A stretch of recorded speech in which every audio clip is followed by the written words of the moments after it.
Freddie Paul అన్న కాలు ప్రమాదానికి గురై ఇబ్బంది పడ్డ విషయం మీకు తెలిసిందే. ఆ విషయం తెలిసిన దగ్గర నుంచి నేను కూడా ప్రార్థన చేస్తున్నాను.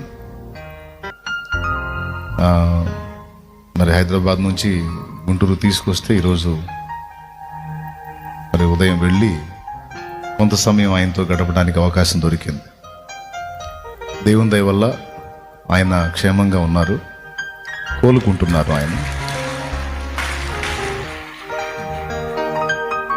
సంఘమంతటి చేత ప్రార్థన చేయించాయా అని కోరాడు. ఫ్రెడ్డీ పాలన్న కోసం తప్పకుండా ప్రార్థన చేయండి. ఆ కాలి గాయం మాని ఆయన మళ్ళీ నార్మల్ పొజిషన్లో దేవుని సేవ చేయాలి. అది నా మాతృ సంఘం. దైవజనులు ఏసన్న గారు నాకు బాప్తీసం ఇచ్చిన ఆత్మీయ నాయకులు మీకు తెలుసు. ఆయన తర్వాత సంఘాన్ని నడిపిస్తున్నటువంటి దైవజనులు తమ్ముడు అబ్రామ్ కావచ్చు, జాన్ వెస్లీ అన్న కావచ్చు, ఫ్రెడ్ అన్న కావచ్చు, తర్వాత మిగిలిన సహోదరులు రమేష్ అన్న కావచ్చు, రాజన్న కావచ్చు,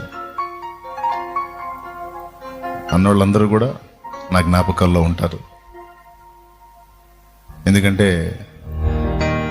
నా ఫ్యామిలీ, అది నా మాతృ సంఘం.